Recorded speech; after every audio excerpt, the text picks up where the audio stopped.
আজি এটা সুন্দৰ ৰেচিপিৰে গায়ত্ৰীজ কিটচেনলৈ স্বাগতম জনোৱাৰ লগতে নতুন বছৰৰ শুভেচ্ছা জ্ঞাপন কৰিছোঁ। আজি মই এটা সম্পূৰ্ণ নিৰামিষ মটৰ পনীৰ ৰেচিপি বনাবলৈ আহিছোঁ। তাৰ বাবে এয়া পনীৰখিনি মই কিউব কৰি কাটি ল'লোঁ। এক বাটি কেঁচা মটৰ লৈছোঁ। এতিয়া গেছত এখন মই পেন পাতি দিলোঁ। পেনখন গৰম হোৱাত তাতে অলপমান মিঠাতেল দিলোঁ। এতিয়া ইয়াত দি দিম এটা ডাঙৰ সাইজৰ কাটি লোৱা বিলাহী, 1 ইঞ্চি আদা আৰু 2টা কেঁচা জলকীয়া। এইখিনি মই ভালকৈ সিজালৈকে ভাজি ল'ম। এই ৰেচিপিটো সম্পূৰ্ণ নিৰামিষ হ'ব। ইয়াত কোনো পিঁয়াজ নহৰু ব্যৱহাৰ নকৰোঁ। বিলাহীখিনি ভালদৰে ভাজ খালে এতিয়া মই ঠাণ্ডা হ'বৰ বাবে নমাই ৰাখিম। সম্পূৰ্ণকৈ ঠাণ্ডা হোৱাৰ পিছত এটা মিক্সি জাৰত এইখিনি ভৰাই দিছোঁ আৰু লগতে দি দিছোঁ 2 টেবুল চামুচ মগজ। আপোনালোকে মগজ নিদি ইয়াত কাজুও ব্যৱহাৰ কৰিব পাৰিব। মই মগজ দিয়ে বনাম। এতিয়া এইখিনি এটা সুন্দৰ পেষ্ট বনাই ল'ম। এয়া দেখিছে এনেদৰে মিহি হ'ব লাগিব পেষ্টটো।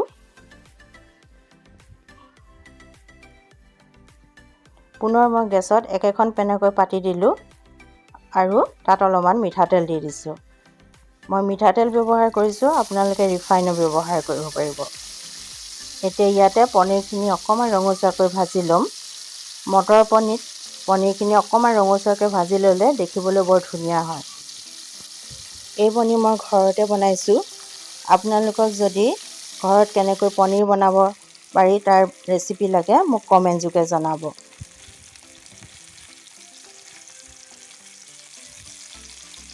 পনীৰ ভজা হৈ গ'ল। এতিয়া মই এটা বাটিত উলিয়াই ল'ম।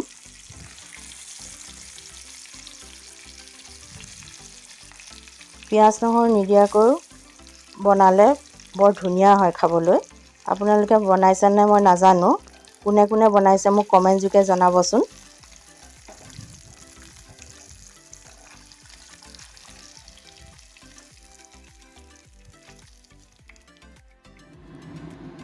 এতিয়া সেইখিনি তেলতে যিখিনি মই বিলাহী আৰু মগজৰ পেষ্ট বনাইছিলোঁ সেয়া দি দিলোঁ আৰু অলপ সময় ভাজিম, মগজৰ যাতে কেঁচা গোন্ধটো যায়। এনেদৰে লৰাই লৰাই ভাজি থাকিম যাতে পেনখনৰ তলত লাগি নাযায়।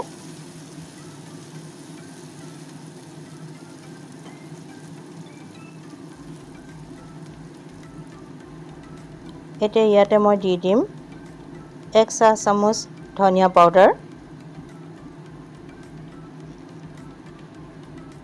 আধা চাহ চামুচ দিম জিৰা পাউডাৰ,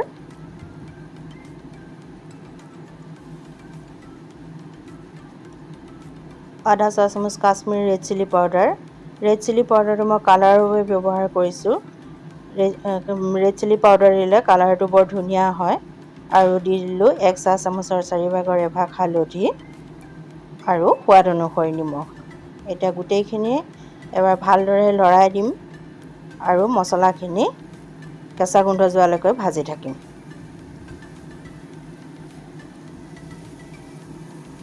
এনেদৰে লৰাই লৰাই ভাজিব লাগিব যাতে পেনত লাগি নাযায় মছলাখিনি। অলপ সময় ঢাক মাৰি দিছিলোঁ। এতিয়া মছলা ভজা হৈ গৈছে।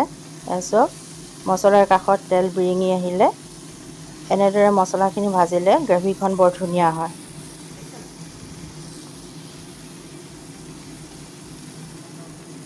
এতিয়া ইয়াতে মই কেঁচা মটৰখিনি যোগ কৰি দিম।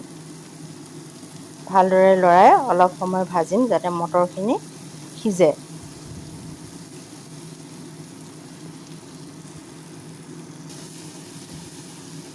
মটৰ সিজিছে। ইয়াতে মই দি দিলোঁ 1 গিলাচ গৰম পানী।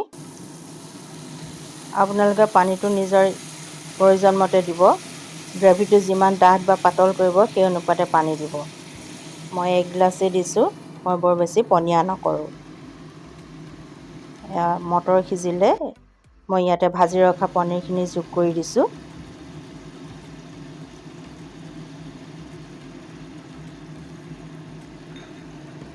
এতিয়া এইখিনি ভালদৰে এবাৰ উতলিবৰ বাবে ঢাকি ৰাখিম।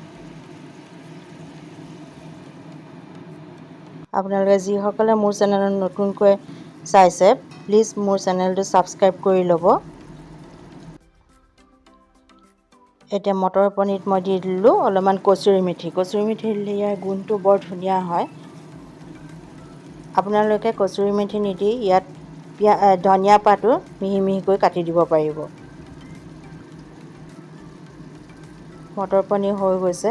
ইয়াতে মই দি দিম আধা চাহ চামুচ গৰম মছলা পাউডাৰ। এতিয়া এইখিনি ভালদৰে লৰাই দিম আৰু গেছটো অফ কৰি দিম।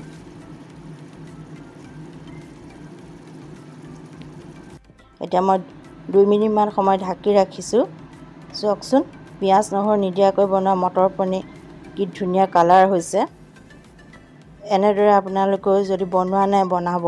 লগতে মোৰ চেনেলটো ছাবস্ক্ৰাইব কৰি দিব। ভিডিঅ'বিলাক চাই এটা লাইক কৰিব আৰু কমেণ্ট যোগে জনাব কেনেকুৱা পাইছে মোৰ ভিডিঅ'বিলাক, লগতে শ্বেয়াৰ কৰিব। এই মটৰ পনীৰ সুন্দৰ ৰেচিপিটো ৰুটি ভাত সকলোৰে লগতে খাব পাৰিব।